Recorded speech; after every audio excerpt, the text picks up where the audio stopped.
Even though Kylie wasn't the first artist to be offered the song, I don't believe anyone else would have done the incredible job she did with it, said singer Kathy Dennis in 2001. Dennis was working with songwriter Rob Davis under contract for Universal Publishing to make new material for the music publisher. The two knocked out the demo for what would become a #1 hit in over 40 countries in the course of roughly 3.5 hours. The process was simple. Davis generated a 125 beats per minute drum loop and accompanied it with some acoustic guitar, and Dennis sang the vocals, starting with the improvised line that would eventually become the song's title. Davis and Dennis offered the song to S Club 7 and singer Sophie Ellis Bextor, but neither one wanted it. The track eventually made its way to Kylie Minogue's A&B executive, who immediately recognized it as a club banger, and indeed, the track did bang at clubs.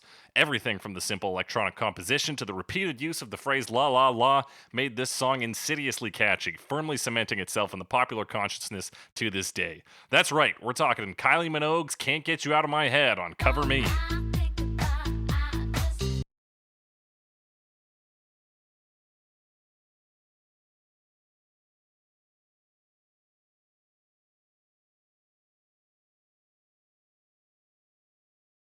That's right. It's Cover Me, the only podcast that talks about famous songs and their many cover versions and compares them against one another to find out which one's loving is all we think about. I'm your host, as always, Jake Cressy, joined by my forever and ever and ever and ever co-host. Amen. And Alex Mildenberger. Amen licks Mildenberger. No. Savior. No. Hmm. Alex! Alex. Here we are for the first time in a week. The very Talking first together. How time. you doing? Yep. How am I doing? I'm doing okay. It's all fall over here. And It's all looking fall. good outside. And it hasn't snowed yet.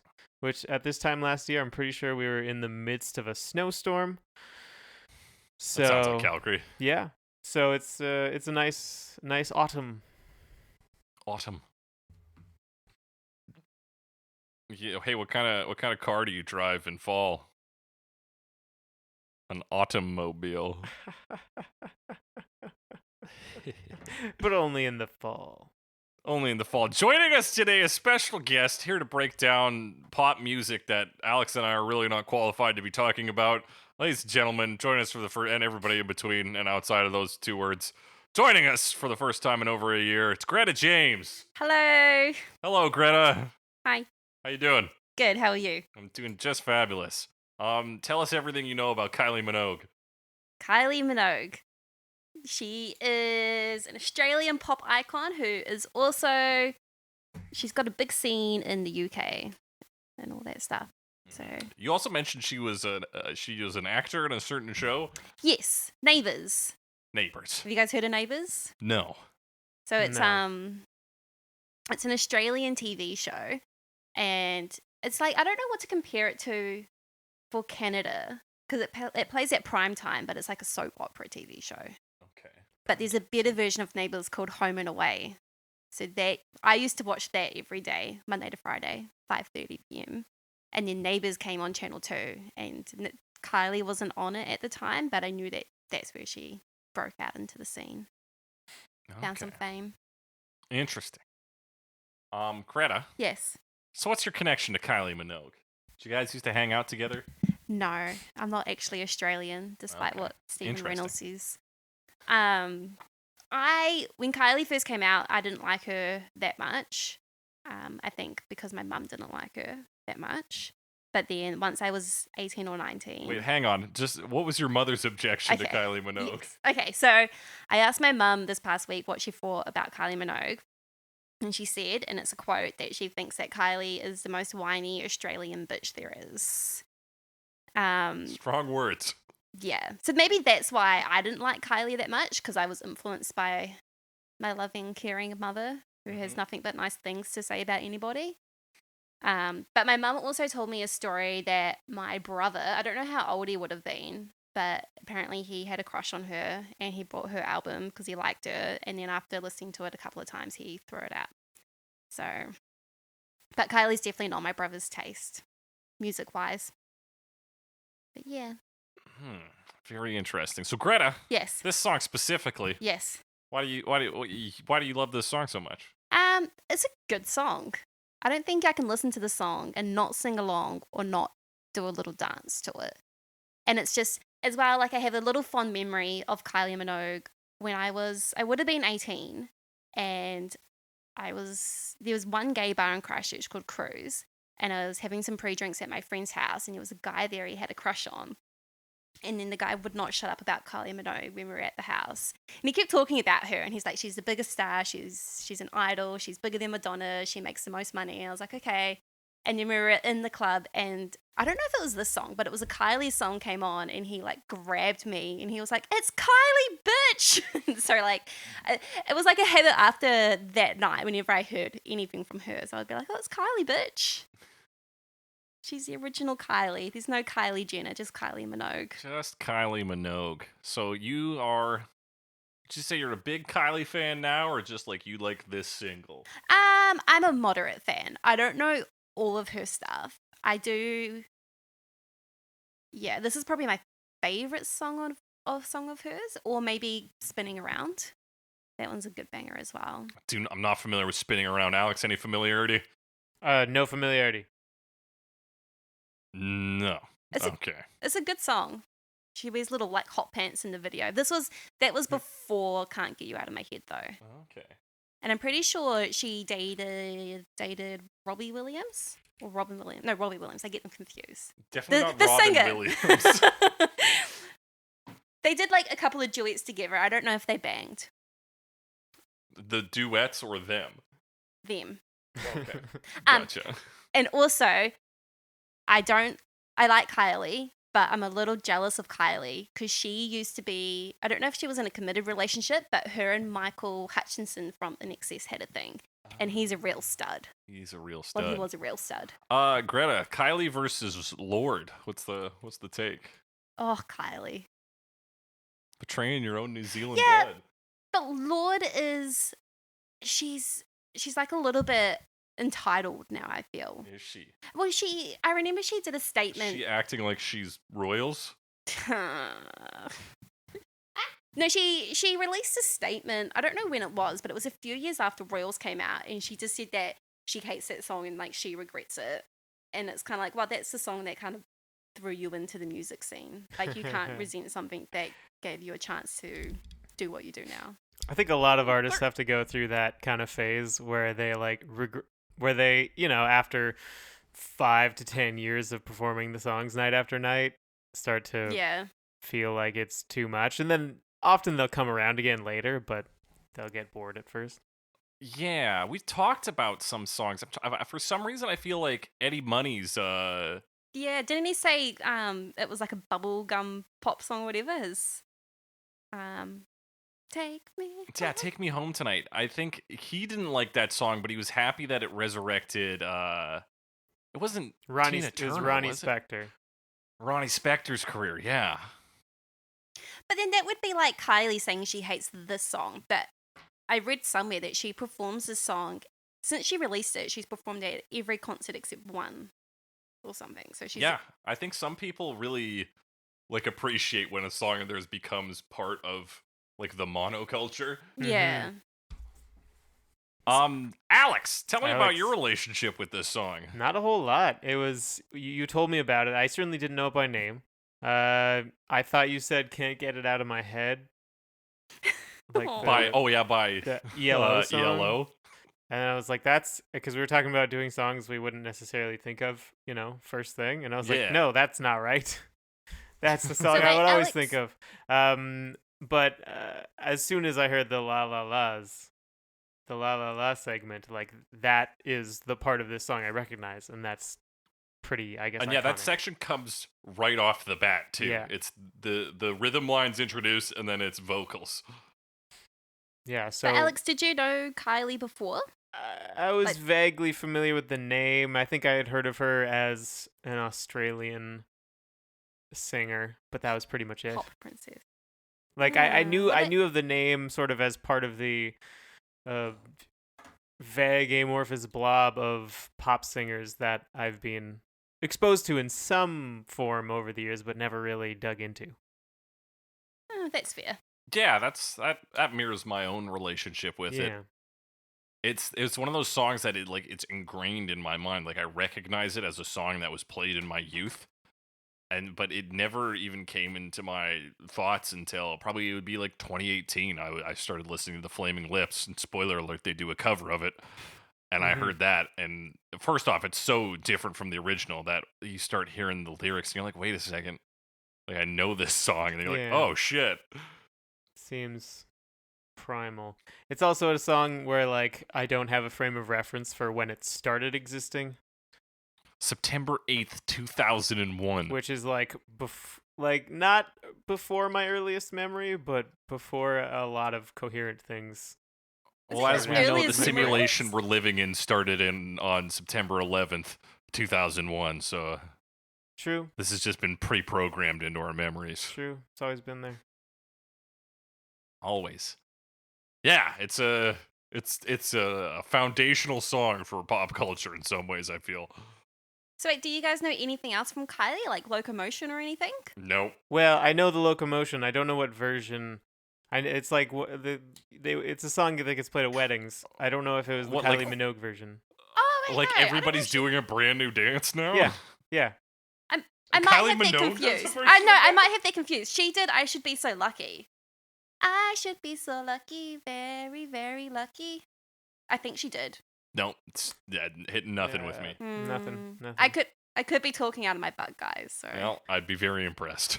With that, let's just fucking chew up these lyrics. They're probably award-winning for the easiest lyrics we'll ever discuss on this podcast. We've said that before. We've said that before, but these ones seem it's gonna be a quick one. I will say about these, I'm not totally on board with the segment names again, probably for the third week in a row, on Genius. Because the thing it calls a verse is repeated several times, verbatim, and has the title of the song in it. So it really doesn't seem like a verse. It really seems like a chorus. Yeah. Well, yeah. And a quote on the Wikipedia page says the song does not follow the common verse-chorus structure, but is composed instead with numerous fragmented sections. According to Davis, it breaks a few rules as it starts with a chorus, and in comes the la la la. But even writing my notes, I didn't know what to refer to as a verse or a chorus, and I never thought of it previously. But it definitely like all bleeds into one another. Like it's hard to distinguish. Yeah, there's almost just like two courses. Yeah, or it's one large course, the la la la's and the I can't get you out of my head verse segment. Yeah, I kind of thought of it as like a chorus, a hook, and then two verses. Yeah, that's a fair look at it. Nonetheless, although Genius describes what I called verses as pre-choruses, so. I mean, if you think about it, anything that comes before a chorus is a pre-chorus. Yeah. Anyway, all right. So it starts with la la la's. La la la. La la la la. No, I think the la la la's. That's another thing my mum did. I'm sorry. When she was talking about Kylie, she was saying she was annoying, and Mum's like, and she just mimicked that for a few minutes. Oh yeah, I could see how that would be annoying. Yeah. Oh, well, like I said, it was on repeat when it came out. But anyway, sorry, back to lyrics. Greta, what's your take on the la la la's?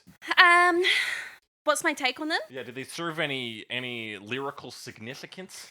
I guess in a way, when you're like, I don't know, there's movies where like a girl is portrayed as like she's got a crush and she's twirling her hair and she's like la la la. Like I guess in that way she's just kind of, I don't know, maybe pure and infatuated or something. Yeah, it does play in, I think, to that sort of lightheaded idea of love. Alex, what did you? Are you on a similar track? I am now. I didn't give them much thought before now, but I mean that does make sense. I believe it. I think that once we play them in contrast or like in concert with the verse, where she says, "I just can't get you out of my head," this is all she's thinking about. And so it's that lovey-dovey space where it's like, la, la, la. Right, she's totally distracted by this romance. Yeah. And kind of skipping through the field and ignoring other things. that kind of vibe, that very, that soft filter, you know? Yeah. Skipping through the fields, yes. All right, that's the intro, so that's la, la, la, la, la, la, la, la, repeated 4 times. Then we come to the verse, I just can't get you out of my head. Boy, your lovin' is all I think about. I just can't get you out of my head. Boy, it's more than I dare to think about. Greta. Yes. Tell us what this means. She's just obsessed with this guy. But my question is has she already been with this guy? Or is it something that she's fantasizing about potentially being with him? Alex, what are your thoughts? My thoughts? Let's see if the verse... I don't know. I don't know. It seems to me, my first impression would be that she's... I keep going back and forth. I think it works both ways, kind of. Like, it could be a fantasy about a particular person she's infatuated with, or thinking about a person she has been with or is with. So... Yeah, I think it can all be kind of works. I think it's open to interpretation. Yeah. Which might be part of what helps this song stick for people, is it's very easy to apply to whatever your own mental romance situation is. Yeah, it kind of works as a...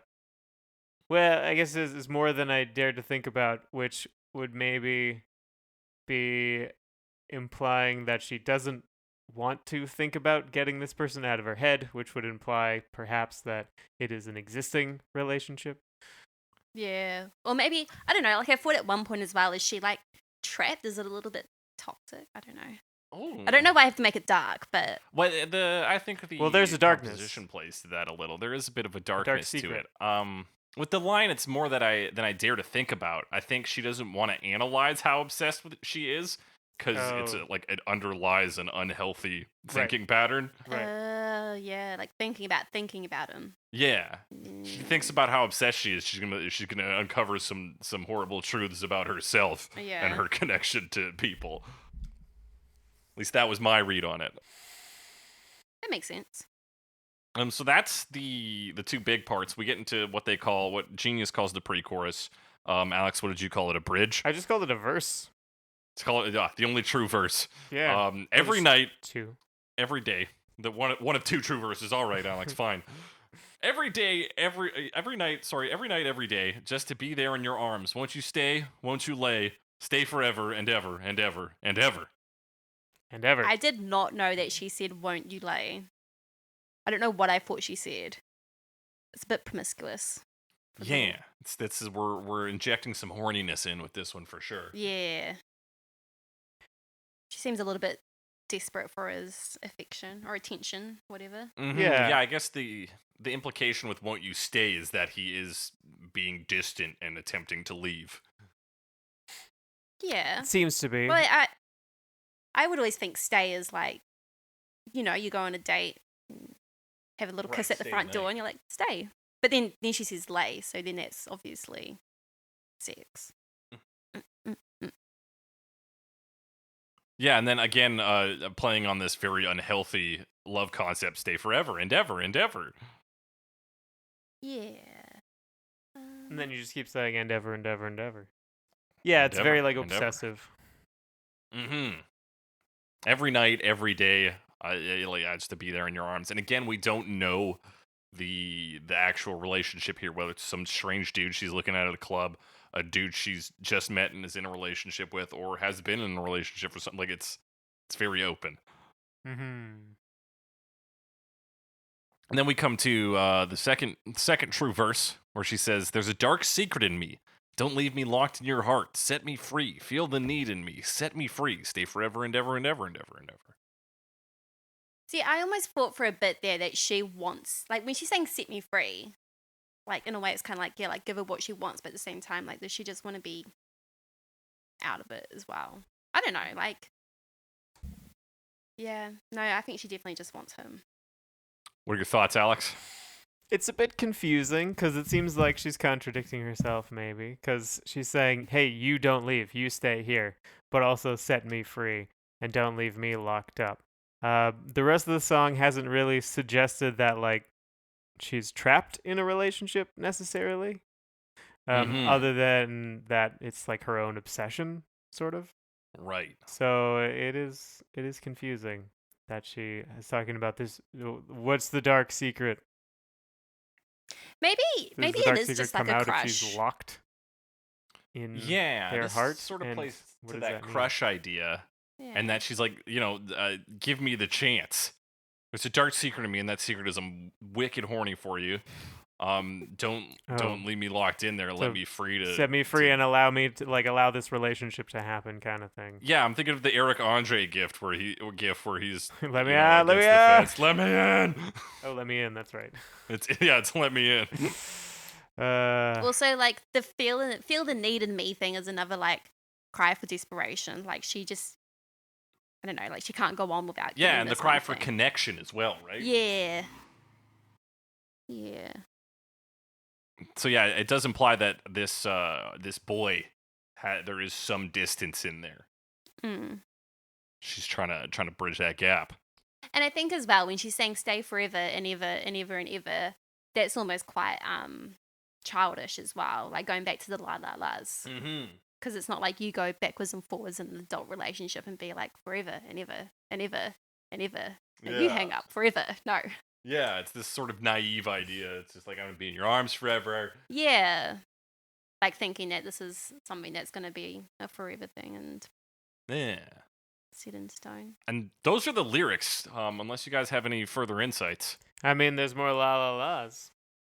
Yeah, buddy. There's a lot more la la las. I feel like with these lyrics as well, probably maybe with the la la las, like obviously you can dance to the music, but I feel like you can dance to the lyrics as well. That's just my little observation. You know how there's like the Lady Gaga poker face and everyone does the hand next to the face? Right. Like I feel like the la la la's like introduce some like Vogue looking Madonna movements or something. Yeah, there is a good rhythm to the vocal melody on this. Yeah. Which that's a great segue into talking about all the sounds that go on in here. Alex, guide us. Let's go through the sounds. Well, supposedly, first of all, this was all programmed on, I believe, a Korg Triton, which just like a big MIDI workstation. It's just a big pitchfork. So, yeah. Let me see if I can find the beginning of my notes. A bat? That doesn't sound right. Hang on, I gotta work through my own typos real quick here. Boots and cats? Is that what you're trying to say? It certainly does. Shorten it. It comes in with a beat. It's a beat. Yeah. Yeah. So it comes in with like a drum machine and this kind of bassy synthesizer riff. This boom boom boom boom. Right. The sort of rising and falling pattern that synth does. Yeah. Do. The riff itself is like quite syncopated. Sorry, that's the rising and fall one. The one I was thinking of was a do, and it's coming in on the back, playing along with that rhythm. Yeah. So you get this like drum beat rhythm that's very focused on the for the beat, the downbeat. That's what it's called. And then this synth rhythm that is very focused on the backbeat. Yeah, kind of playing and it's back doing and forth there. Yeah, and doing the chord changes as well on that synth, right? Doop, Mhm. doop, doop, doop, doop. Yes, and then the do, like Do. ascending, descending synthesizer. And that's like the backbone of this track. That's pretty much there throughout. Yeah, it stays throughout. There's also this weird like sound, just very briefly. It doesn't come up much, but it's kind of like charging. And there's also like the little meow sounding meow. Things. It's like meow. Yeah, meow. Yeah, it's like another synth that comes in a little more buzzy. Does that come in later? Yeah. Let me see if I can find a spot here. Alex, is there any like not acoustic but real instruments in this? Like not just electronic? Yeah. Supposedly there's a guitar. I don't think it comes in until later though, because they're looking up the song. Like they said, it was all done on the Korg Triton except for the guitar part, but it's hard to tell which of these is a guitar part because it all sounds like synth to me. Yeah, I didn't notice it, and there is like an almost more like piano synth as well. Oh, like do. I know. Yeah, that comes in I think a little bit later. Yeah, a little bit later. You said, "Oh, Greta, was there some realization?" I thought the meows were coming up. But yeah. Oh yes, it's on the "Won't You Stay" section around 125 there, Alex. That meow meow meow. The like charging thing. I know what you mean. I think that might be the guitar. Oh yeah, that could be a guitar. You could, Like, yeah, a little filter action on that could easily be a guitar. Yeah, that's kind makes of my sense. guess, but I'm not sure. It's very resonant. Yeah. But it's hard for me to tell if that's actually the guitar. That was my best guess. But yes, that also that's this also part also this part also has that organ you were mentioning, and that organ kind of there's kind of like two parts. There's that ascending, descending synthesizer, and then there's the organ, and they kind of alternate them at first, and I believe later on bring them both in together. Yeah, I believe you are correct, Alex. Yeah. And yeah. This song, like, there's a lot of synth stuff, but it's not as like layered and complex as a lot of like later synth production. This is still 2001, so it's not like super duper complex. Yeah. It's not like overwhelming either. Like, I think older people can listen to this song and not be like, what's this rubbish? Even though they probably do anyway. Yeah, it's not like it's not like textury. It's everything is kind of serving a purpose, traditionally speaking. It's the rhythm, a good song, or the beat, or the whatever. Now, in the higher end, around 240, I notice what sounds like a synth string section. They do bring some strings in. Yeah. Later on, I don't remember exactly when. Around 240. I don't hear it. It's like really up in the. It's it's just kind of like a sustained note, like a. Oh, like with who's singing, like it's almost harmonized or something. You hear it now? Just see that?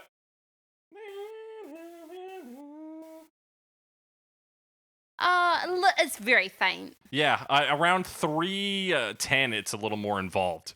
Okay, let's see if I can hear that. It's doing like a descending pattern up.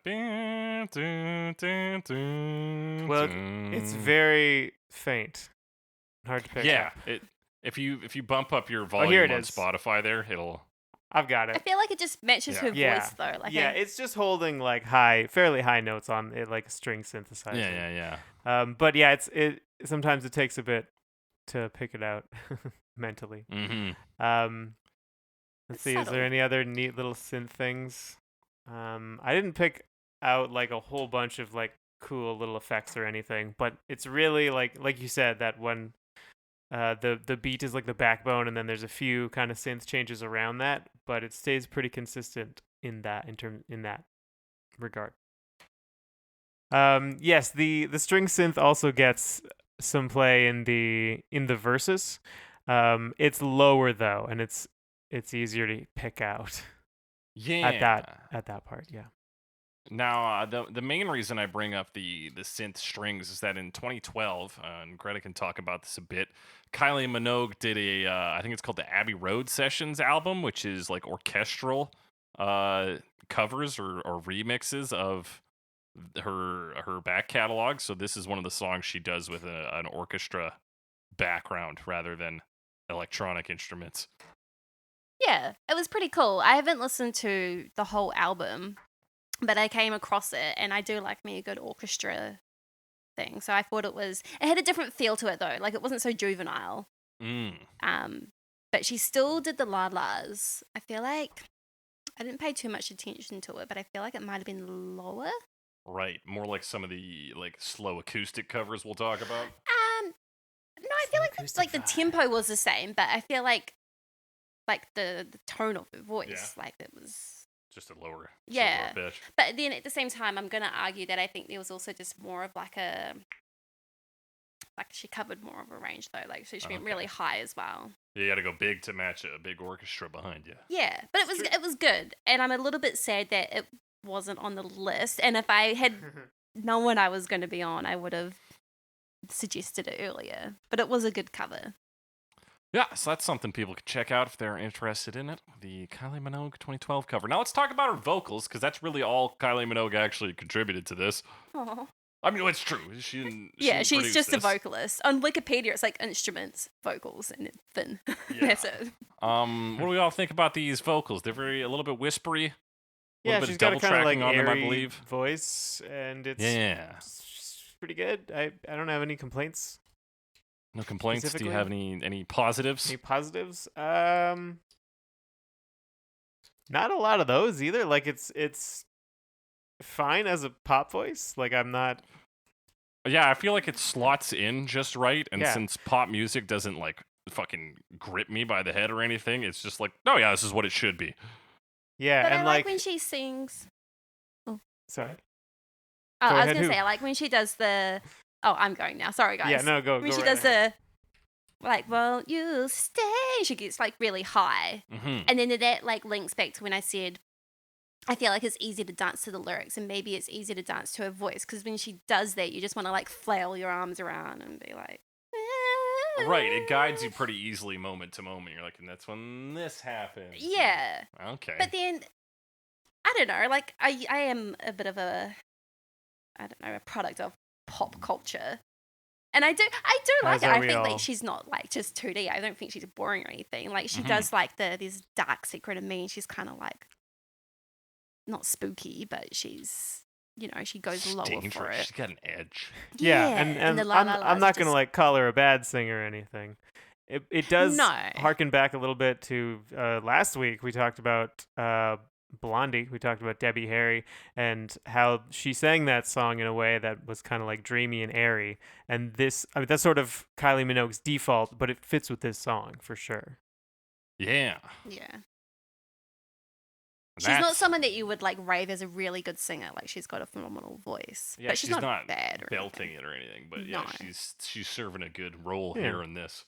But then it also makes me think, like, especially when A Star Is Born came out with Lady Gaga when they redid it, Mm-hmm. because I'm so used to her being poppy, and I'm like, okay, like she's not that great, but then when she sings, like she can actually sing. So I wonder if Kylie really has more of a voice that she can project out, but it's just on the back burner because they want her to be Right, because they need her to be this sort of like a good karaoke Yeah. singer. Yeah, that's like seductive. her established character voice. I mean, she's been Yeah. at it for such a long time. You'd think by now she'd be able to sing to in do what she wants. different ways. I would expect that she's probably like a very skilled singer, but I wouldn't say that necessarily comes across in this song. Not that, and Yeah. that it doesn't necessarily have to either. It works Mhm. for the song. Yeah, it's a club banger. It's about Yeah. making This bangs in Making it clubs, catchy. man. bangs in clubs, and it bangs in clubs. And that's the song. That's what the song sounds like, everyone. Yeah. Great song. Great song. Let's talk about the music video. Let's talk about the music video. The music video was directed by somebody. I drew something. Don Shadforth. That's the one. It's a very futuristic music video. Like even in the beginning when she's on like the highway and it's just her and she's got like a And it's fancy just car and cutting she's edge driving fast. CGI. Cutting edge, baby. And she's driving a yellow car in a black and white And I would just like world. to say half the time when she's driving her eyes are closed. So it's lucky Yeah. that there's no one else on the road. And she just kind of like Cutting fiddles around edge. with the stick shift, and you're like, I don't know if Kylie Minogue knows how to drive a manual vehicle. She's more obsessed with the rear view mirror, just looking at her reflection, Yeah. singing. So yeah, she's driving through some CGI future utopia. Yeah, the And light's then- very like bright. Everything's reflective and like kind of bloomy. And then a bunch of dancers Yeah. come out and they're just wearing black and white. Yeah, they're at like a park and they're dancing. So instead of having like those Tai Chi classes in the morning, there's just youthful women and boys It dancing. does look like that. And everything's concrete though. Like there's flower beds, but the park is just concrete. Yeah, it's benches. and it's like a white concrete, you know. Yes, everything's white and shiny and bright.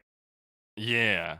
We get lots of close-ups on her face and her lips. Apparently, that was a big feature of her, and one thing they wanted to focus on was her big old lips. Definitely. I saw yeah. one comment. Yeah. And it said that she looked like an alien because she's so skinny and she's got the big lips. But as well, like in the music video, like she's so close to the camera and like because the lights in her eye, her pupils are just so tiny as well. Like it's just a little bit creepy and Yeah, it's trying It to is- be it creepy is a and little bit. sexy. yeah. And she's not doing like soft like facial poses or anything. Like she's roughing it up. Like Yeah. she's not trying to be pretty. Well, she is still pretty though. Like she's Yeah, gorgeous, not but like traditional. Yeah. pretty in that sense. She's going for these more harsh, future, angular kind of things. But did Yeah, you it's see the very comment like in those close-up scenes, and she's wearing that white hoodie. Mm-hmm. Did you see what the designer said the about costume it? designer. Oh yeah, I believe I have the quote here. Let me see if I can find it. There's the chord Triton. What was she said? Because you said I'm gonna put it. It was pure, but kind of slutty at the same time. Hang on, here we go. Yeah. So British fashion designer and Minogue stylist William Baker described the choice of the outfit, saying it was pure but kind of slutty at the same time. Yeah. It's great. I read that. Well, because and I was like, it's white. Hilarious. Yeah, so you get that white purity, and then there's just that plunging neckline And that just- goes down to like. Yeah, and her legs come out either side as well. Like it's got like the She's up like to you, like she has like a sash on, basically. Yeah, it looks like her boobs could jump out at any moment. Like I suspect got there was some nipple airbrushing in the production of there this would have been video. like fashion tape, so she didn't pop a titty. For yeah, sure. I think they would rig it to the suit.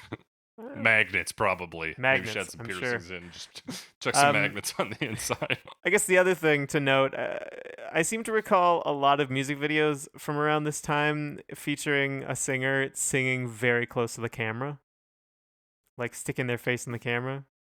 Sure, yeah. Like Britney Spears or something. Does that sound right to you guys? Is that something you remember? Not really, but I think the year after this, the Flaming Lips dropped the music video for Do You Realize, which also had a lot of close-ups on faces. It did. It was this reality show back home, and they would recreate music videos, and they did a lot of ones from around this era.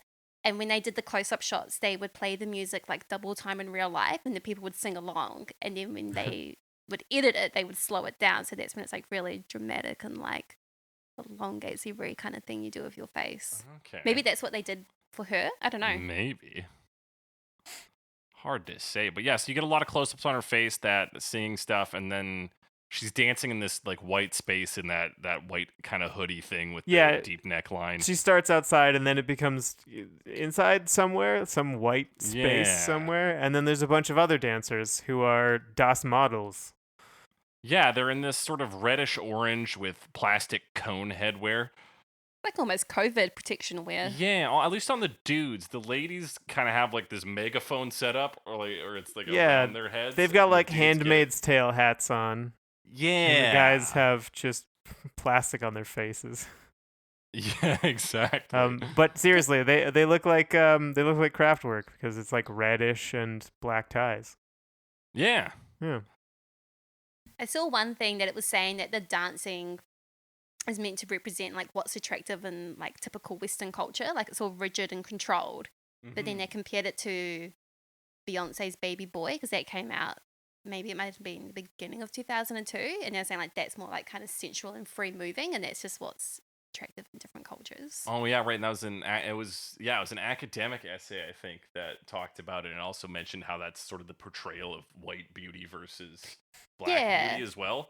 Yeah, like she's controlled and like she's the one that she has to follow these strict guidelines. Yeah, it's very like crisp and clean, whereas like black is more primal. Yeah, that's the word I'm looking for. Yeah.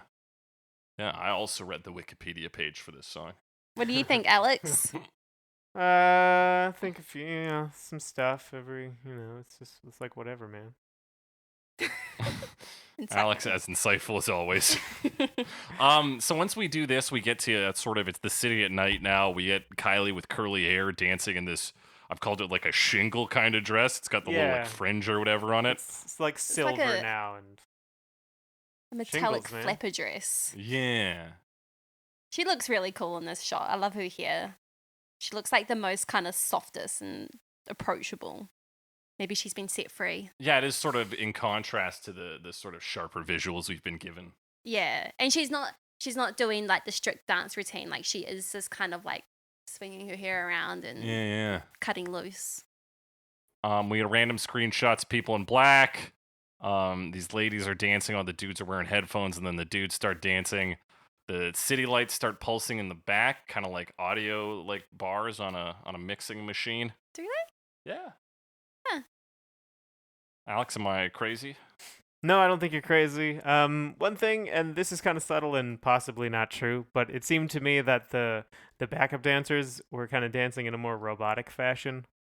And then Kylie is kind of that, but she has some little subtle things that's a little bit more freestyle. Do you mean in that last Dancing Alex, or do you mean kind of throughout?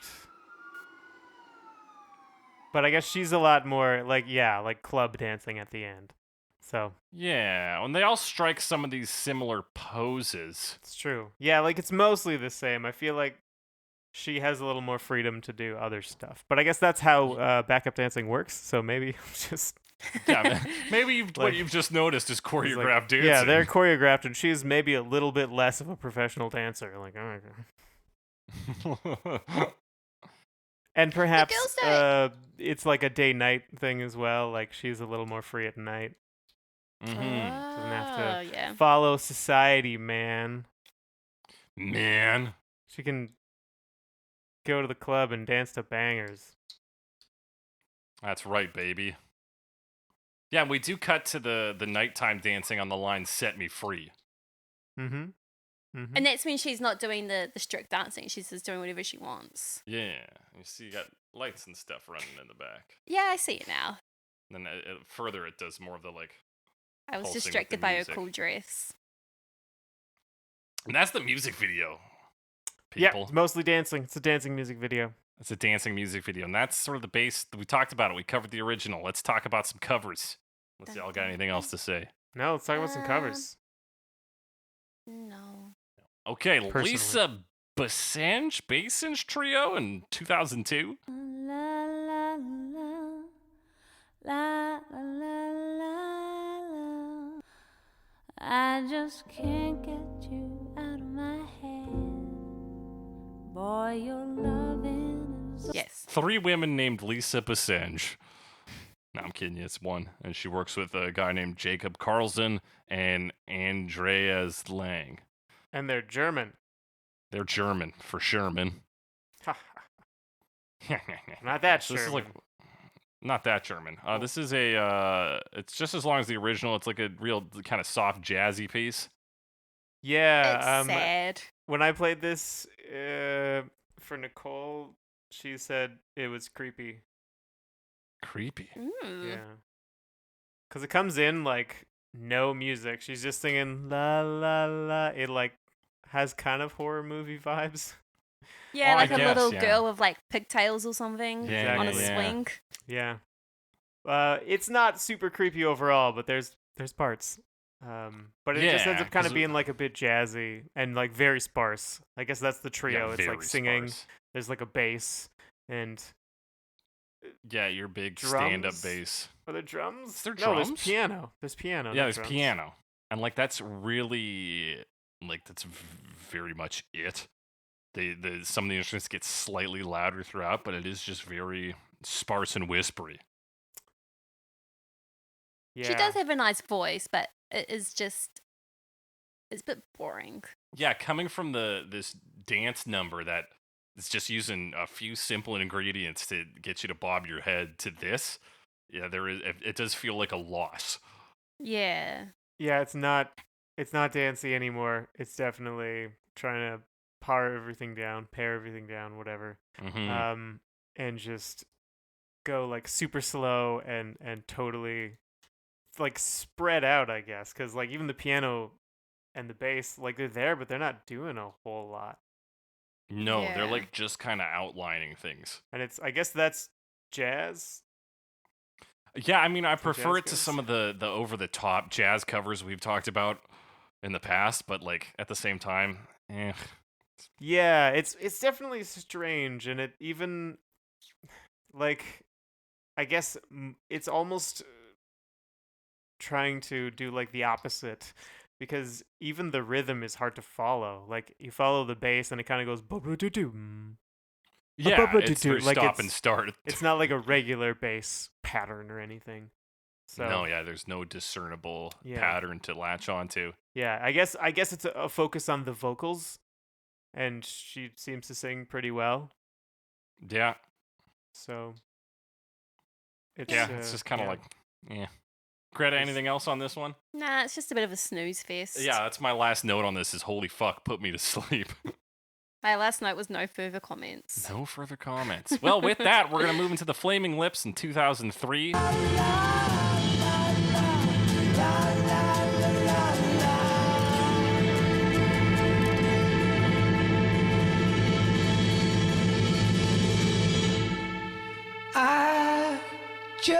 This is off the Fight Test EP. We talked about the Flaming Lips 2 weeks ago. This is right around the same era as Do You Realize and Yoshimi versus the Pink Robots. This one starts off very cinematic. Yes, like it definitely has a cinematic feel. Yeah, it does have that like spaghetti western, like Ennio Morricone kind of feel to it. Yeah, you get like with the drums, because you kind of have like the cymbal like swells, but you also have that like deep like. That was not a good way of putting it, but like the like rumbly drums. Yeah. And the guy's voice as well, like he's kind of like wispy-ish. Yeah, it's whispery with a bit of that like strain to it. It feels a little strained. Yeah. That's Wayne, man. Wayne Coyne, baby. Yeah, it almost like takes the place of the like woo, like high whistle sound. Right. Because that's kind of how he sings. But yeah, so it comes in like with that, like it's this like deep rumbly drum roll, and like the cymbals are constantly like it's cool, like swelling. But yeah, definitely got that like old school movie cinematic vibe. Yeah, and there's a big like, so it's this song's just big build to like a sort of drop where then it relies on the synth strings to bring us back up. Yes, absolutely. That dun, dun, dun, which I think is mirroring the notes of that rising and falling synth from the original, but slower. Just the rising portion. Yeah. Yeah, I'd believe that. The guitar also starts to do that like intense strumming. Like up down up down, that like in Road to El Dorado. Yeah, again, like very Western style. And then around 150, we get this other percussion in there. I don't know what it is. 150. 150, 145. It even starts to come in. Oh yeah, that. I think it's a synthesizer. It sounds like a distorted woodblock kind of. Okay, yeah, it's there's a like AOL studio session of them playing this. Yeah, so you do and get to it's 2 synths, the one drummer, and then Wayne on the guitar and vocals. And yeah, so it's not like a ton of people doing this either. Like it's kind of sparse, but they just have that like big sound with the synthesizers. Yeah, it kind of fills pretty everything up. Rich. One complaint about this, is that it is too long for only including really the one like stanza. Yes, when they do the verse, those, like instruments or the chorus, they repeat it twice. They don't do the second. They don't do the "It's More Than I Dare to Think About." Yeah, and they don't do any of the. They don't do the like "Once You Stay," and they've set up such a rich segment here already that I would have loved to see them explore a few more changes in the song. It's kind of interesting, at least for these first couple, that the original, it's not like super complicated. Mm-hmm. But the 2 versions so far have very much gone for like simplify even more. Yeah. And really, because we'll get so many songs where it's like, we're just going to follow this song like note for note. And those are usually the earlier years, whereas these 2 ones out the gate just ran in different directions. Yeah, very much like strip as much out as we can. And I don't know if that was like kind of a trend at the time, because this is also around the same time as like the White Stripes were coming out. Right. Like kind of that simplicity, like stripped down stuff. And I don't know if maybe it was just kind of both influenced by the same thing, but could be. I just wonder now for you guys, if they didn't put the la-las in, and if you hadn't been listening to the Kylie one, would you have picked up that it was Can't Get You Out of My Head? I don't think I would have. See, like straight away, the only part I knew. Yeah. Because I remember like Jake sent this song to me one day. I was walking around Perth, I remember it, and you sent me this cover to listen to. And I think I got about 20 seconds in and I just listened to Kylie's one. But I think that's just my personal music preference. But I still think, like, if there wasn't the La Las, to someone who didn't know the original, they wouldn't be like, oh, it's that song. It's Kylie, bitch. Well, yeah, because especially with the 30-second intro, like, it's completely foreign. Yeah. To what the original is. Yeah, definitely. They did something really different. I think it's really cool how they did it. And I like all the instruments. They kind of like do little build-ups and then down, little build-up and bring it down. I think it's fun. Yeah, I just like listening to it and realizing that they only do like the one round of lyrics. I just, after having heard this song quite a few times, I was like, well, that's a shame that they didn't just do it all. Yeah, try to throw some of those verses And I also like how they replace a set of La-Las with oohs. Because that's what made me think, like, would you guys ever spotted it out if they just did that the whole time instead of... Yeah. Yeah, anything else on this one? I mean, I also like it, but I like the Flaming Lips, so like... Yeah, you and I have a clear bias, so really, Greta, your opinion is the most interesting here. I do like it. I do. I prefer the original, but like listening to this one, like, it's not painful. Yeah, this is also like would not bang in club. No. Time to bring the club down. Probably. Is everybody ready to just sit down for a while? Oh no. It's me and Alex fucking losing our minds. We can sit down. All right. I'll take my shoes off. Oh no. Get comfortable. With that, we're going to talk about Carmen Consoli in 2003.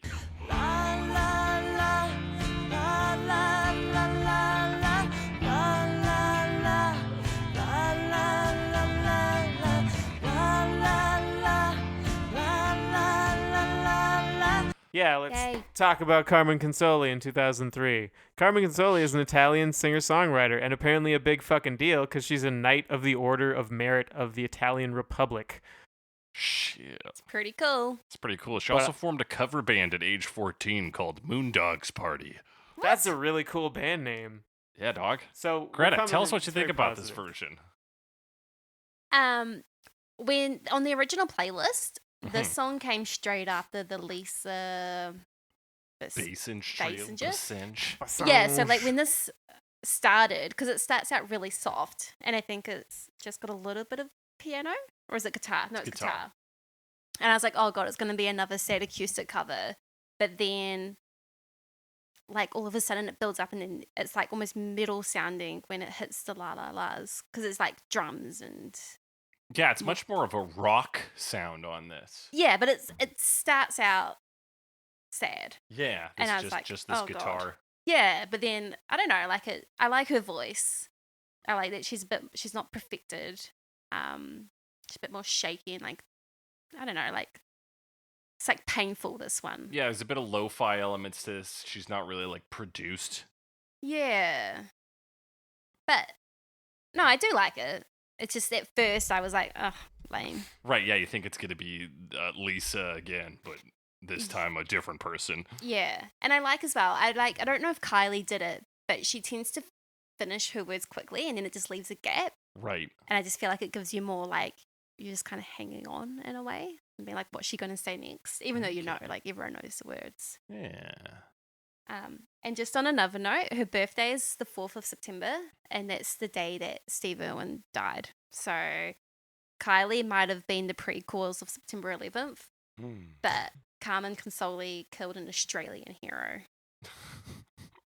Well, there you have it. Alex! Wow. Yeah, this one, like, just based on the album artwork, it seemed like it was just kind of going to be like a like darker dance poppy thing. But no, it's like kind of heavy, like distorted, rocky sound. Like it's definitely more guitar focused than I was expecting. So, and like you said, like it doesn't come in at first. It's playing like a acoustic or not acoustic guitar, but like a maybe a little overdriven guitar, but not heavily distorted or anything. And then suddenly she gets into that verse, I believe, and then it just becomes like very heavy and distorted. Yeah. And maybe it's because you get comfy as well. Because in the beginning part, you're like, nothing's going to happen here. And then it just kind of like, it's a surprising slap across the face. Mm-hmm. So you get this like kind of chugging, like doon doon doon doon doon, like distorted rhythm guitar, and then there's like just a high pitched like squealing guitar that comes in your right speaker. Yes. And she does like that voice shaking thing, like it's like trembling. Yeah. Like, that also kind of maybe how you were saying, like the guitar's like high, like kind of mimics that as well. I don't know, maybe. Yeah, I wasn't expecting to like this one, but it's a really like good moody rock version. Yeah, it does manage to kind of get that darkness in. There's some cool effects too, like in the La La Las. It's about like 1:30 something. There's like these whooshing sounds in, and that kind of adds to the like cacophony of everything. You get that sort of overpowering kind of just sound being there feeling that makes everything sound a little bit dark. Yeah.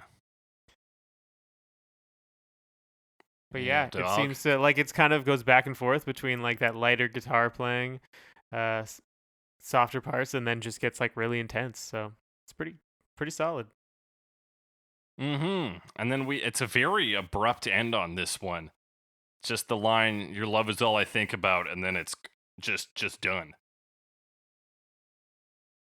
Yeah. Like she says the words cool as well. Like, I don't know, she puts her own kind of twist on, even though she's got the same lyrics, she just kind of emphasizes. I thought she just had an different Italian parts as well. accent.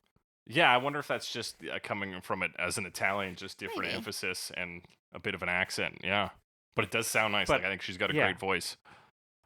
And this one made me think, and I don't know if we've talked about this much, but we have definitely talked about fading out on songs, and I'm wondering if a lot of the time that's just for music videos, so you can like put the credits in and like just get into the next one, sort of thing. I don't know. Right. Well, it's partially that. Another one, a purpose I we've guess established. crossfading as well between songs. Yeah, crossfading for like that's the original ends with a fade out because it is a dance track. Yeah, bring in the next song. Anyway, no music video for that one, as far as I know. No music video for this one. Anything else to say about this one before we move forward? Not from me. No. All right.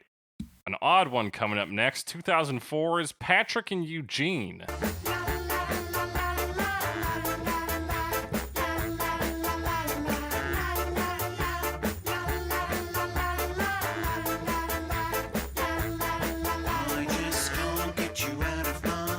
Yes, who seem to be a comedy group.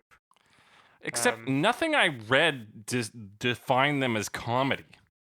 No. Well, I think only in like the reception section of the Wikipedia page, they were described as they were compared to Monty Python. Okay. Saying as uniquely British comedy. But I mean, even if you look at they're a musical duo, and like they're from other bands that aren't aren't overtly comedy bands, as far as I can tell.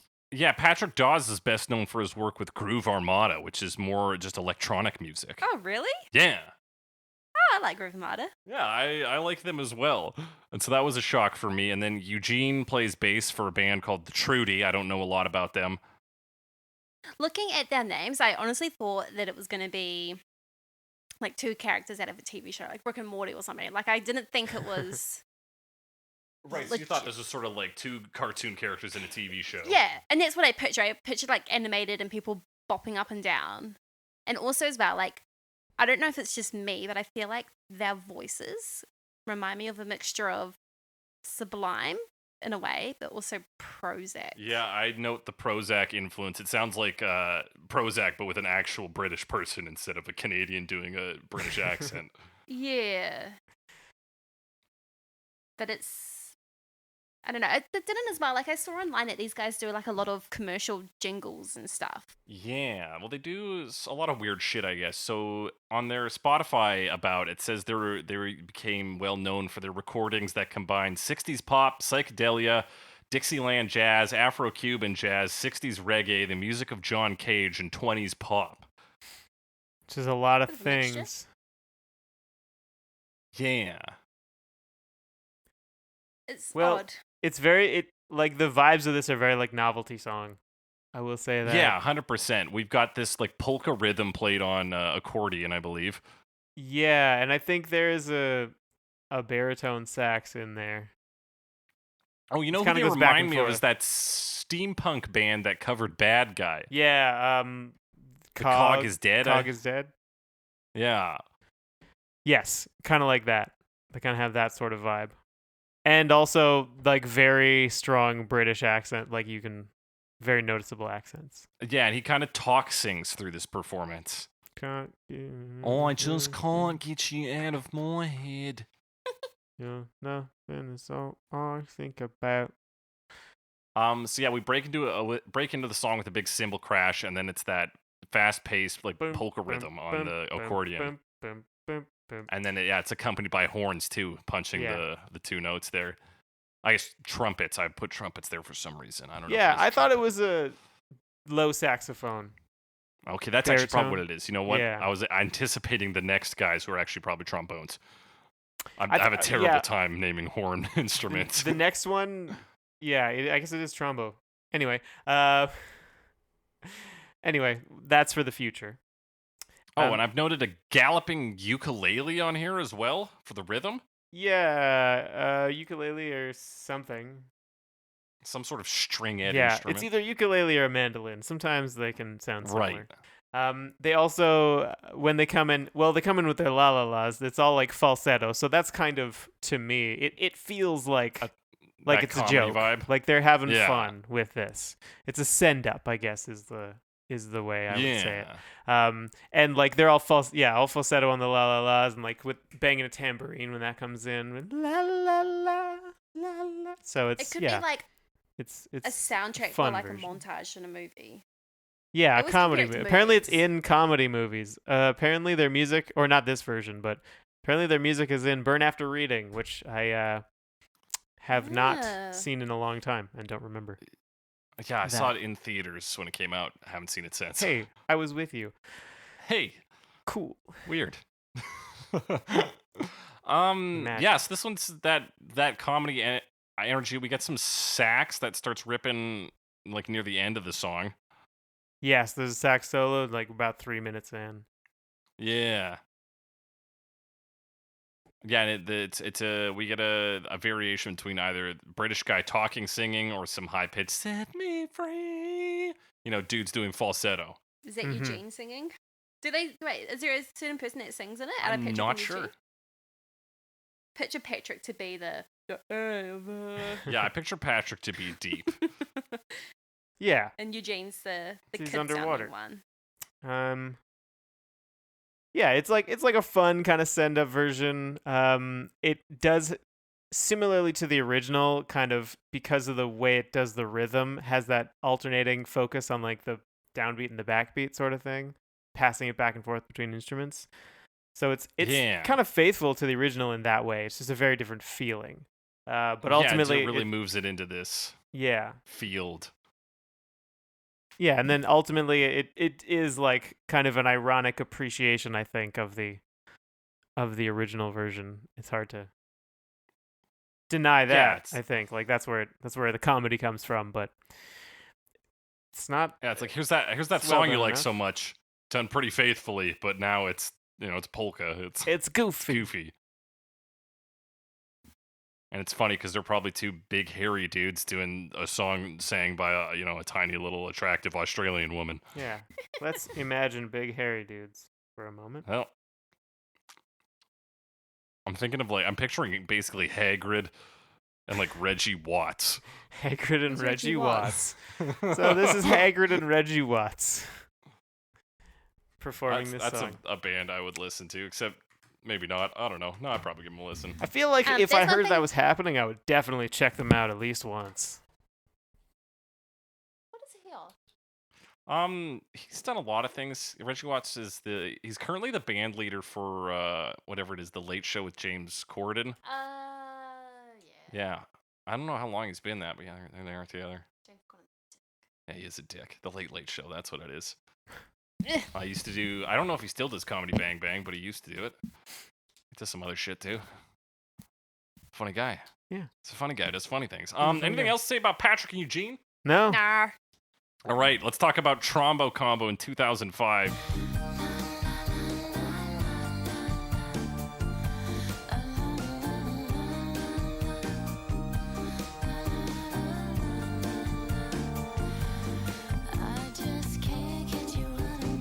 who, to the best of my knowledge, is not named after the phrase Wombo Combo.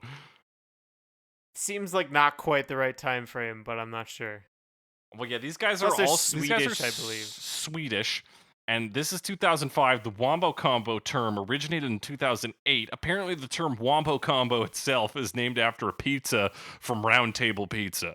So the original Wombo Combo may have existed at this time, but it wouldn't have been associated with Super Smash Bros. Swedish play?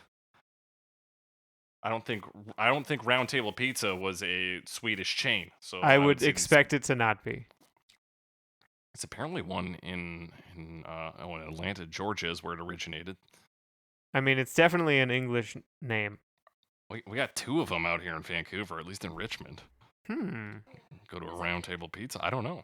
They got a Wombo Combo there. Time to get a Wombo Combo. Wombo Combo! Yeah, so I spent most of my time researching that. All I Wombo could find Combo. on these guys. Yeah, there's not much on them. They have 1 album on Spotify and like not much info. But they've been featured on Swedish compilation albums, which is where I'm pulling that they're Swedish. Right. From. Yes. Yeah, they seem to be Swedish. This one, it opens with some organ. There's kind of 2 keys on this. There's an organ sound and then like a clav sound or possibly like a harpsichord. I think I've seen harpsichord. That doesn't seem to be a real instrument, but I think it's kind of a combination between those 2 things that you can play electronically. Clarpsichord. Yeah, it's a clarpsichord. And then they kind of come in with that playing chords like da da da da da da, and then bass. There's a bass. Yeah, that walk down. Yeah. And that's when the horns come in, which is presumably are trombones, like you said. This is Trombo Combo. Trombo Combo. It's just fun to say. But yeah, I'm assuming there's trombones featured in this. Greta, you just mentioned that you think the intro was your favorite part of this. Yeah, because it's just fun. And it reminds me of a beach in the 90s or something. Okay. I don't know why, but it's just got that kind of dry heat kind of sound to it. Now, I see in the 90s, the only beach I went to was Gull Lake in Alberta. So we probably have different definitions of beaches in the 90s, but we definitely do. Whatever. But yeah, I definitely like the beginning. And I like the instruments of it. Yeah, I like the tone on that bass. And I love it's very bass sounds cool. Intro to that. Bass sounds cool. And then it just kind of settles down into a groove, which is fine. But I would have loved to seen it play out a little more. It's quite classy sounding. I feel like it's probably maybe the most seductive cover in a way. Just because she's got the real soft voice, but the instruments are quite smooth. Yeah, it's a more upfront jazz approach compared to Lisa Bassenge. Yeah, I would say the vocals are actually fairly similar to the original stylistically because they sort of got that airiness to them. Mm-hmm. Yeah, but yeah, it really stays in that kind of jazz feeling where you get those organ chords, but it's a little more upbeat. Definitely, yeah. I could maybe dance to this. Maybe. Yeah, if you're in the right place. I feel it. like if you're in South America, something if you're in Cuba or something, drinking rum and ice, and you're in a hot sweaty club, Patrick Swayze's there. Yeah, there you go. I could dance. We're all to it, dead, I guess.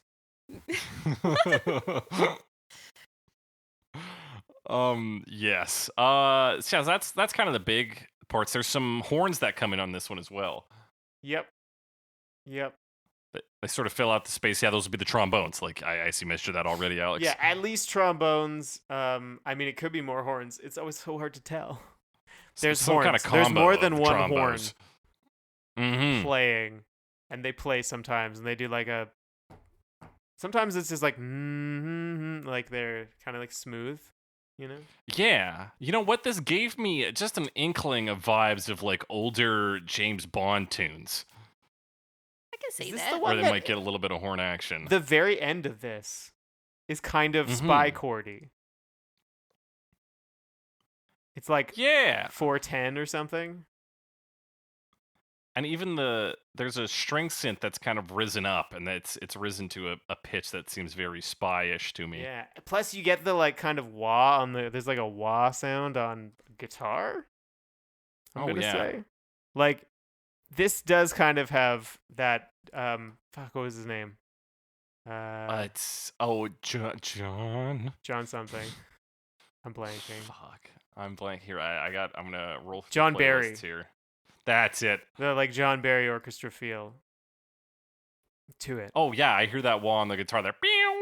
Yeah, so there's elements definitely that are a little Bond in this one for sure. Yeah, jazz forward with a little Bond at the fringe. Yeah.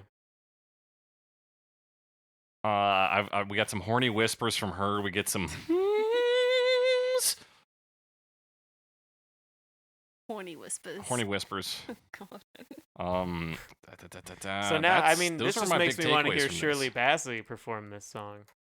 Yeah, it's yeah, yes, and I agree. Indeed. I think that's all I've got for this one. Anybody else? I feel like it's yeah, pretty if this, easy this to forget. if this was a Bond song, this is how it would be This is how it would be. or could be. Well, let's take things back to BaSix with the group BaSix in 2007.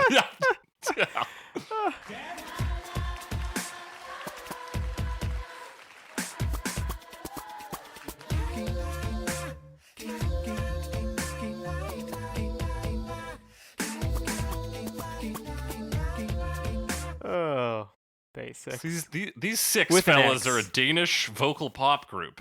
Yeah. Their website is down, or it was when Yeah. I looked it up.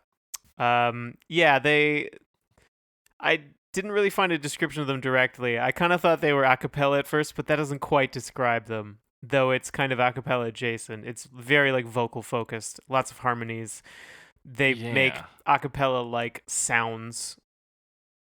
Yeah, so you get some of those awful, like, vocalized rhythms. In this one, it's this goong, king, goong, king, goong. Yeah, there's a King, guy who king, says king, king king, king a lot. Yeah. What I did, okay, if you go yeah. about 14 seconds in, it sounds like someone says, "Dad?" Yeah, it does. It must be, like, Danish. Something in Danish that means something. But yeah, it just sounds like someone's like, "Dad?" Dad? And it's, yep, good time. Good time there. I didn't- You can hear it? Here, I'll bump the volume here for a second. are Yeah. they saying like, is it like clap or something maybe? Yeah, it's got to be like, yeah. Dad? Dad? It's an annoying version. Like I don't know. Well, I think I mean, you'll get no argument from me. I almost feel like Anna Kendrick could have done it better. But like Oh, you're right. It is sort of in the vein of Pitch Perfect, but with 6 dudes. yeah, Oh, and like because it they does would have had feel that Pitch chick Perfect, that does like the beatboxing. Like she could have done that. You Yeah. know. I just feel like I don't know. And it does open with, like, it sounds like a choir of some kind. Yeah, doing the la la las. Like a Or, like- children's choir. Yeah, There's like they're actually kind a of away version. from the mic at least. Yeah, I'm curious. I didn't actually look into it, but there's a version of it by those guys who just do like children's choir versions. We've talked about them twice. They did Black Hole Sun by Soundgarden I don't think those are and children's something else. choirs, but they're Were choir. they versions. children? Were they women's They're like choirs? women's choir, yeah. Yeah, and so this choir sounds like that, and they do have a version of this. So part of me wonders if they just sampled that, but I don't think they did. I Yeah, I just don't pictured think it to be those like ones the are audience Danish. saying like the la las or something. Hmm. I don't think it's like a live recording, but I feel like that's the sense because they start off with cheering. And Yeah, it stuff. feels live. Yeah, Maybe manufactured live. Yeah. But it we really overall feels very like vocal R&B. It reminds me of like In Sync and stuff. right. Or like Boys to yeah. Men. Yeah, Mm. definitely. You guys agree with Boys to Men more than NSYNC?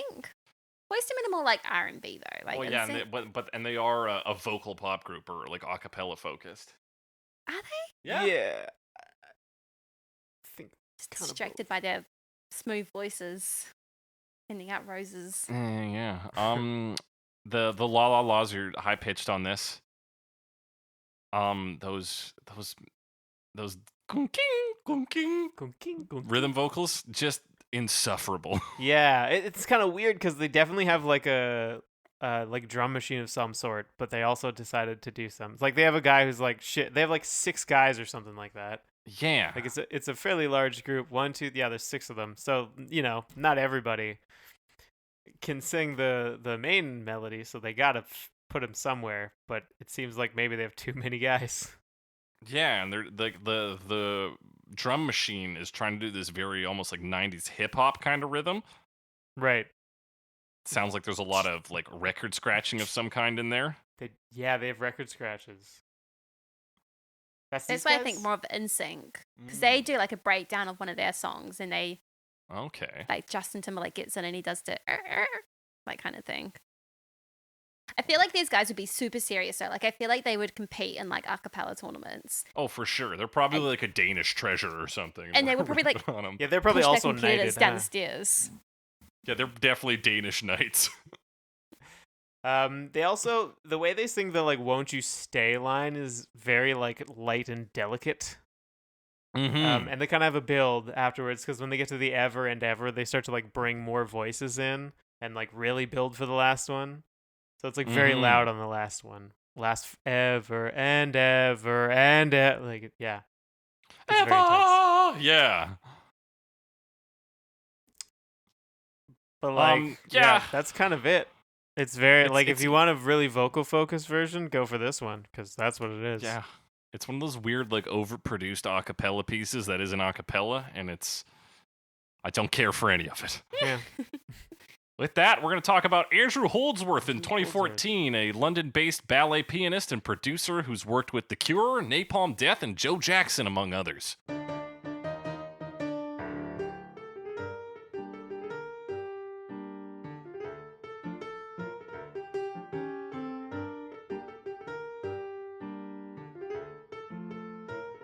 Yeah, he sounds like a guy who we could have gone to high school with, because like I don't know. I feel like I knew Holdsworth's growing up.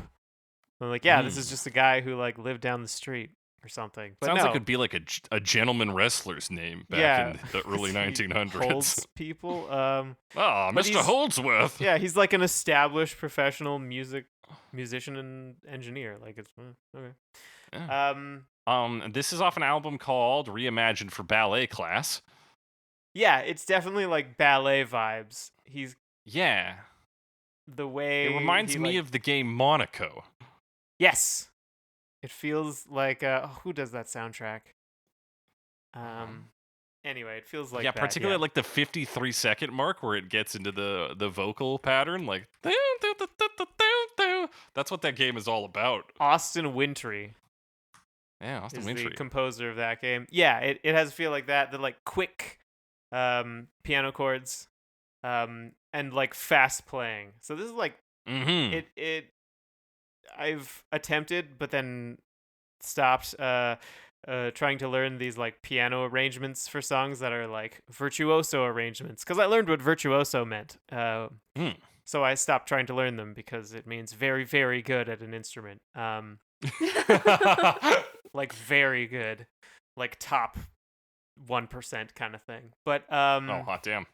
It kind of has that feel to it, where he's like playing the main melody and playing all the main parts, and then there's a whole bunch of other like flourishes and ornamentation in between. Yeah, it reminds me to an extent of what is it, Peter Bence? Yes, little Pete Bence. I want to say Pete, but it's probably Peter. Yeah, I think it is Pete Bence. I'm thinking of Pete Best. I feel you're maybe, I don't know. Let me. In any case, yeah, similar to that. Not quite as. I mean, I really Peter enjoyed Bence, his stuff. Maybe don't enjoy this quite as much, but I think it's a pretty solid arrangement, especially considering it's just on like. Put this in your CD player at ballet class. The album, like it. Yeah, like it never had to be as good as it is, and I think it's pretty good. Yeah, it's really fun and like upbeat. Yeah, and I feel like I feel like I would want to walk around on like with a purpose and achieve something while listening to this. Yeah, it's like, got a real drive behind it. Dance ballet. Yeah. It makes me want to learn piano, but at the same time, I know that this would be difficult. Yeah, approaching your virtuoso. Yeah. I don't know if it's actually like virtuoso level playing, but it definitely has kind of that feeling of very like ornamented music. And I still sing along in my head the lyrics though as well. My only critique is that it almost feels like it's just too short, like it's over too quickly. Because it's not that long fast. at all. Like, is a minute and 50 seconds of ballet a lot of ballet? I'd say no. I don't know. Like, I would expect it to last longer, but no. And then the question is, for a ballet audience, how long are they going to tolerate a pop classic as a ballet piece? It could be for like hopefully longer than a minute ballet. and 49 seconds. Well, let's see here. We've got on the same album. I'm going to pick songs that I know. Billie Jean only lasts a minute and 14 seconds. Dancing in the Moonlight doesn't even hit 2 minutes. What? It looks like Just Want to Have Fun is 2:12. There's like brackets afterwards. They all seem to be 4 like different possibly exercises. This one says pirouettes 1, pirouettes 2. Okay. So it's like a minute 50 seconds of like, I don't know, what's this one called? It does say ballet class specifically. Batten, yeah. So it's not like performance. It's right. Like, these are meant to be sort of like training music, and it appeals to the younger generation taking a class, presumably. Yeah. So you can have Cannonball and Ghostbusters. Smells Like Teen Spirit goes for just about 5 minutes. What? Is it even as long as the original? I feel like the original is shorter than that. Grand Allegro 2. Oh, no. The original Anarchy in is, the UK. 20 seconds longer. Yeah, baby. I like how the A in YMCA is lowercase. Why'd you have to go? But I mean, yeah, ultimately anyway, I threw the song in because it was, it was short and a bit of a novelty, but right. I think it was pretty good. It's like, pretty decent instrumental version. Anything else before we move on? It's a nice cover. All right. Well, let's talk about our last cover in the year 2020 by Martin Thulan.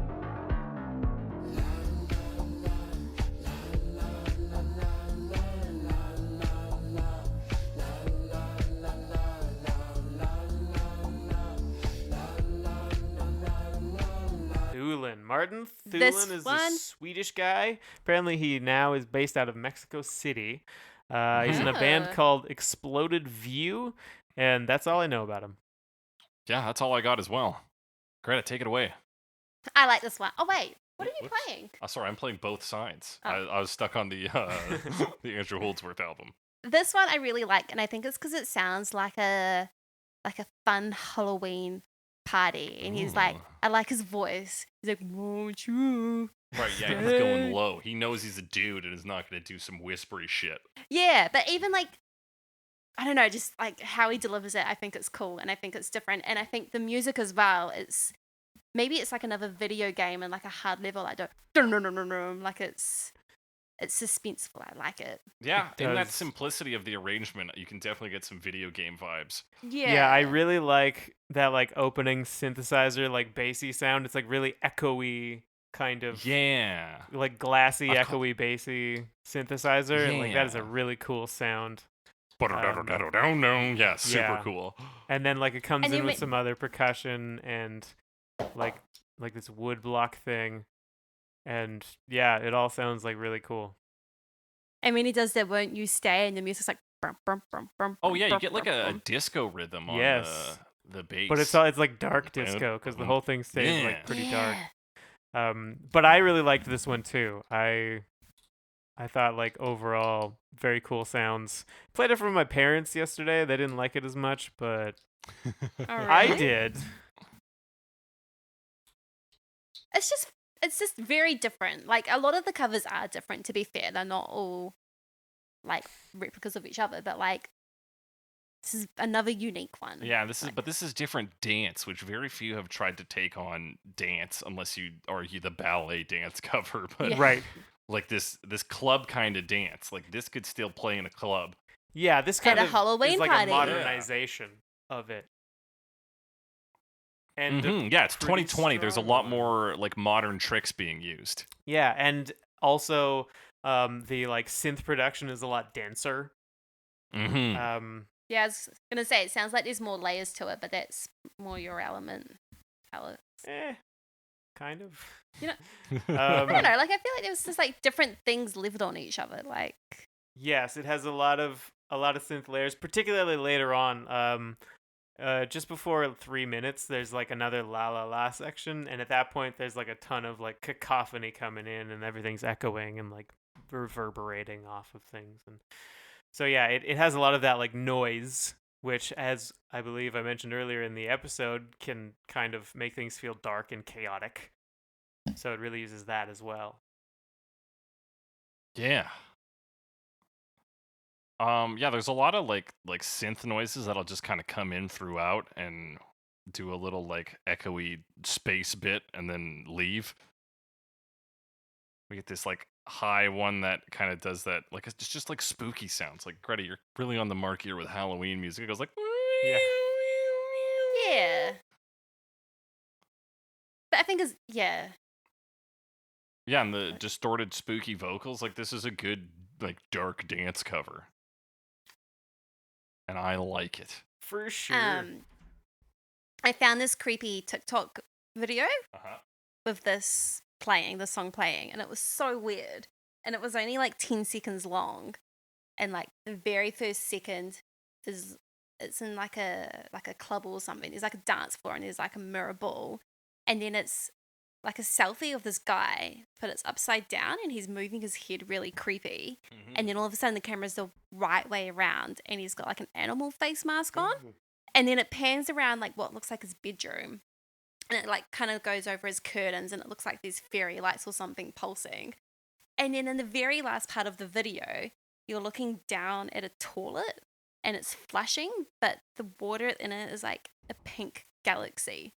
And this whole journey happens in like 10 seconds. It's so quick. Jesus. But like this is why I think it's creepy, because it was such a, like, I don't even know what the purpose was of that TikTok. I mean, in comparison, a TikTok for the original song is just a dog in a car nodding its head along to the song. Oh, cute.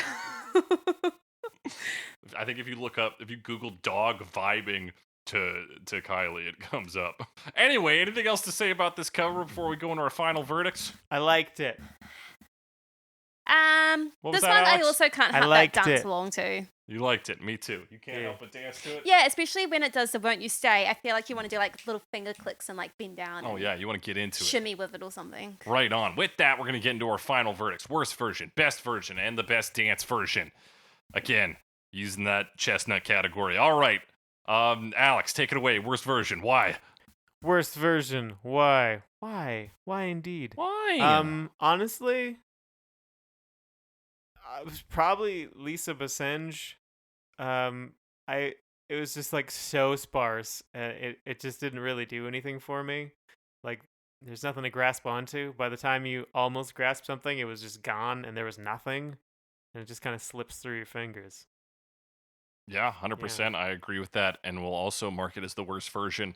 It's just like Trombo Combo is a better jazz version, and it leaves Lisa Bassenge with no interesting features. Greta. I'm exactly the same. Like, it's just a sleepy time song, but it's not even a fun sleepy time song. Like, it's just, there's nothing stimulating about like it. You forget it's on if you leave it in the background. You're like, wait a second, what's going on here? And then all right, I'm glad we're all unanimous. Alex, best version. Why? Are we unanimous again? I think it's Martin Thulan. I like the sounds it made. I thought it was a good arrangement. It updated it, and it was cool. Hell yeah. Greta. I'm the same. I see that it's very unique and it's interesting, and I still want to dance along to it.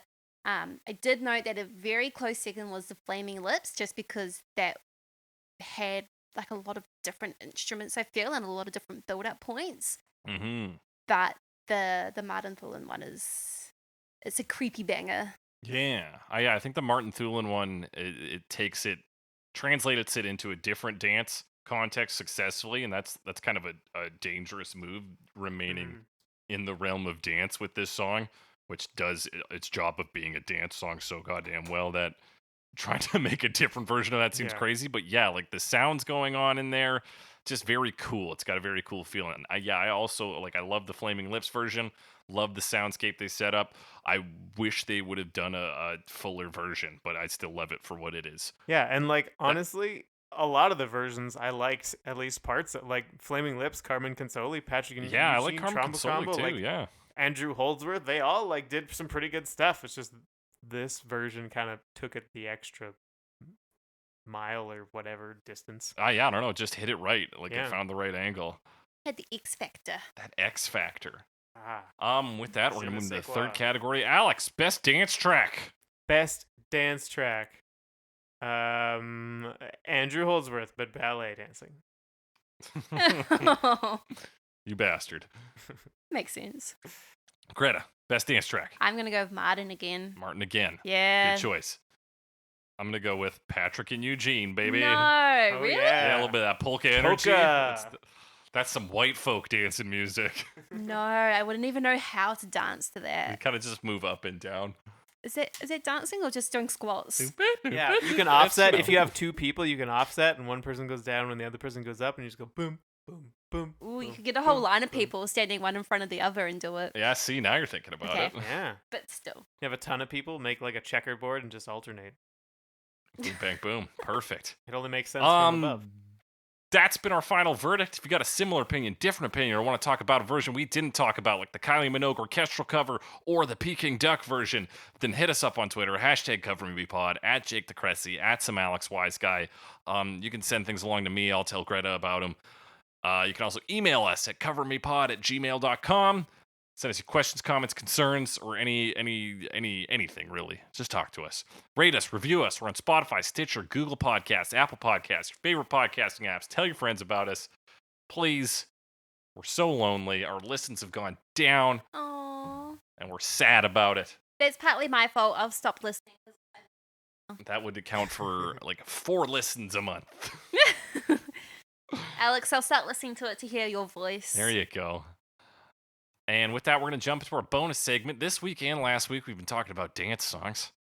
So, my question to you two is, what's one song what's your number one dance track? What's going to get you to the dance floor every time it comes on? Oh. It's a bit hard to say no to a good old Whitney. I want to dance with somebody. Oh, yeah. Classic. It's a good one. And it's a good sing-along one. You need to sing while you're dancing as well. Oh, yeah. That's always a party starter. There's so many, though. So many. I feel like, I don't know if it's the number one for me, but September by Earth, Wind, and Fire is like Big everybody one. can get in on that. I don't know. One time we were at a party and we put that on, and this bitchy chick came over and turned it off and glared at us. I know. Without She's no saying good. anything? And this wasn't even when we were tweens. This was like 2 years ago. Like, she's old enough to know better.